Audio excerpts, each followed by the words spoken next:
White chocolate and mango panna cotta. Oh, jiggle-jiggle.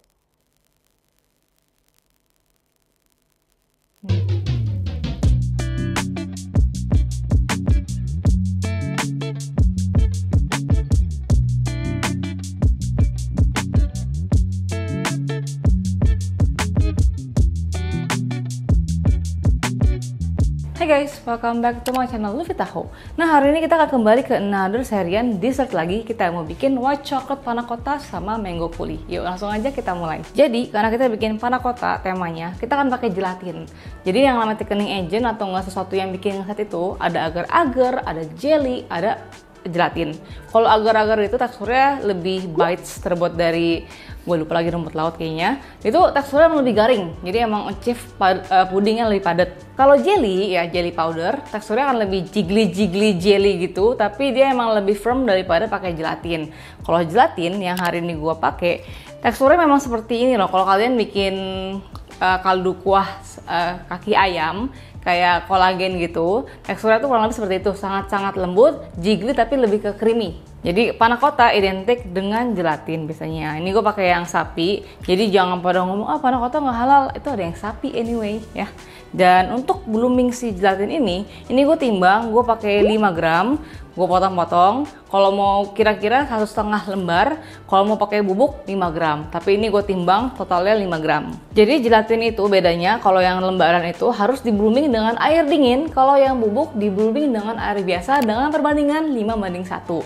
Misalkan nih kalau gelatin lembaran gini, gue akan tuangkan dengan air dingin dan diamkan kira-kira 10 menitan, dia akan jadi jelly-jelly yang jiggly gitu, artinya sudah blooming. Tapi kalau pakai yang bubuk, kita tuh kurang lebih, kalau kita pakai 5 gram gelatin bubuk, kita akan pakai 25 gram air. Dia akan blooming, menyerap semua airnya, jadi teksturnya tuh kayak ngembang gitu loh. Bedanya adalah kalau dia diangkat, kalau si gelatin bubuk itu langsung dimasukin barengan sama air-air yang sudah menyerap itu loh. Jadi kalau kalian nanti Google, gelatin yang sudah ngembang itu jadi kayak, dia tuh kayak double in volume, jadi ngembang gitu kalau yang bubuk. Terus sambil kita nunggu dia blooming, siapin juga bahan-bahan sebelah sini. Gue pakai krim dan juga pakai susu.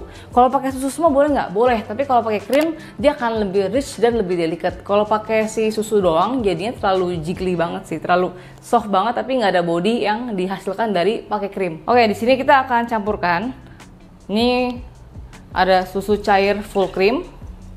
Gue pakai whipping cream juga yang dairy ya. Jadi ini adalah krim yang tawar. Kalau non dairy itu kebanyakan manis. Kita kasih gula pasir. Gulanya dikit karena gue akan menggunakan white chocolate. As always, garam dan vanilla.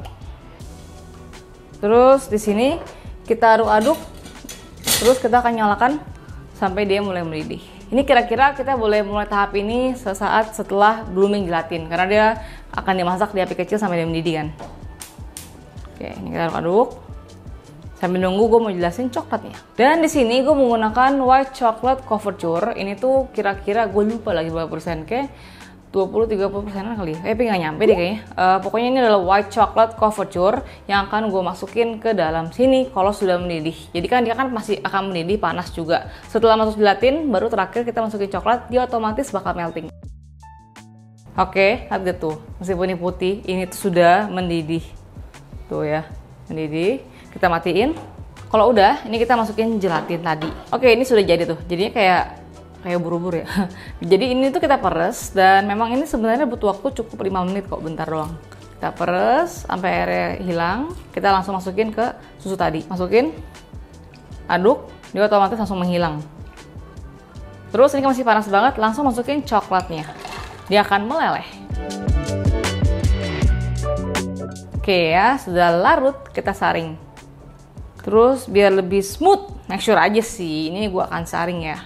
Ya, saring. Tumpah ya udah ya. Oke, ini kan masih panas banget, dan panna cotta itu baiknya kita taruh di gelas itu saat keadaannya sudah tidak terlalu panas, kayak uapnya mulai hilang. Kalau nggak takutnya si gelasnya berembun. Jadi ini akan gua tunggu. Ini masih panas banget tuh, berasap kan.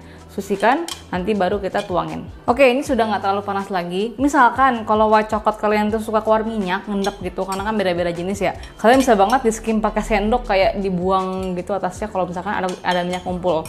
Nah ini sudah nggak panas lagi, kayak masih hangat-hangat. Gue akan tuangkan ke gelas ini. Dan tuangnya itu pakai belakang sendok, biar apa? Biar dia itu tidak ada bubble.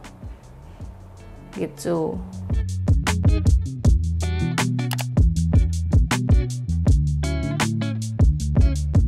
Oke, ini sekarang kita angkat pelan-pelan dan simpan di kulkas sampai dia benar-benar ngeset. Lanjut bikin mango coulis-nya. Lanjut bikin mango coulis-nya. Mango coulis itu maksudnya gini loh, kan ada kompot, coulis. Jadi kayak coulis itu lebih ke saus gitu loh. Jadi kita akan bikin saus mangga menggunakan sedikit perasan jeruk lemon biar cakep warnanya. Ini gue pakai buah beneran ya. Jadi buah mangga gua gua blender sampai dia halus. Dan di sini gue akan menambahkan sedikit air. Kenapa? Kalau kalian beli frozen fruit yang di packingan itu, setahu gue dia itu 90% buah, 10% itu ada kandungan airnya. Jadi takutnya kalau terlalu kental, karena gue pengen reduce dia untuk develop dia punya rasa, gue akan tambahkan sedikit air untuk resep ini. Masukin semua mangga. White coklat dan mangga itu enak banget. Pokoknya something yang fruity, kayak raspberry, strawberry, passion fruit. Kalau dimakan bareng coklat itu enak banget. Sedikit air, gula pasir, ini terserah kalian mau seberapa manis. Dan sedikit jeruk lemon, biar dia itu warnanya tetap vibrant kuning gitu. Terus kita masak di api kecil aja. Jadi kita ingin mendapatkan konsistensi saus gitu, sambil diaduk ya. Jadi dia akan encer banget, nanti akan mulai mengental. Jadi kayak saucy gitu, enak banget dimakan bareng panna cotta. Teksturnya tuh berbeda soalnya. Oke, dia tuh kan loh mulai bubbling. Kita kasih reduce dikit aja, biar dia tuh kayak saus teksturnya. Oke, ini sudah cukup kental. Gue pengen dia nggak terlalu kental sih, yang penting udah mulai bubbling. Oke, teksturnya sampai seperti si saus gini tuh. Kayak lumayan diem kan, kita matiin, tunggu sampai dingin.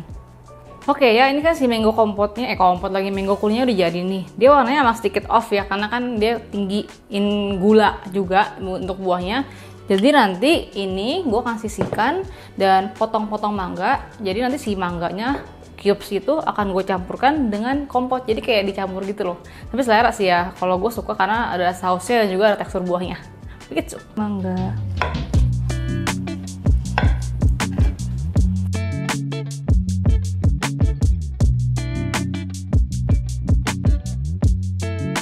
Dan ke mangkok dulu, terus kasih si coulis-nya. Terus kita kasih mango compote secukupnya aja untuk nge-coating. Jadi kayak saus yang berbody gitu. Enak banget ini. Ini buat topping cheesecake juga bisa ya.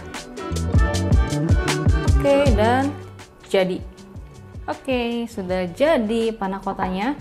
Dia emang jiggly banget, tapi tenang, dia ngeset kok. Terus ini sebenarnya bisa pakai daun mint, tapi daun mint gue habis, jadi ya udahlah ya buat garnish doang.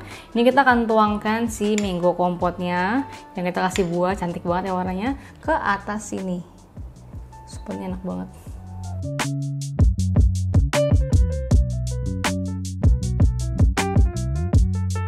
Oh ya, gue mau ingetin kalau gue sudah keluarin buku pertama gue, Baking at Home by Luffy Taho. Kalian bisa dapetin di e-commerce atau enggak di Gramedia terdekat.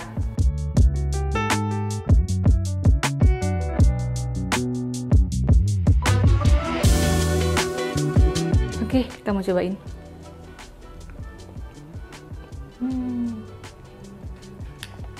Creamy, lembut, rich, enak banget. Oke, ini buat pecinta manis enak banget sih. Tapi menurut gue kalau kalian pengen lebih asam lagi, carilah mangga yang asam. Nah, mango puree yang dijual frozen itu mereka lebih asam. Atau enggak bisa banget diganti dengan ini loh, diganti pakai passion fruit yang asam banget, itu bakalan lebih enak lagi. Kalau ini lebih ke manis, slightly sour dikit daripada mangganya, dan gue beli mangganya emang matang banget, jadi dia lebih manis. Tapi kalau enak banget, gue sarankan pakailah buah-buahan seperti strawberry, ya pakai juga, atau nggak pakai passion fruit, ya, atau nggak markisa yang warna kuning itu loh, enak banget. So itu dia white chocolate panna cotta pakai mango coulis yang enak banget, seger, dan gampang banget bikinnya. Dan jangan lupa juga komen di bawah kalau kalian punya segmen konten seperti ini, komennya aku pasti baca. And until next time, bye bye.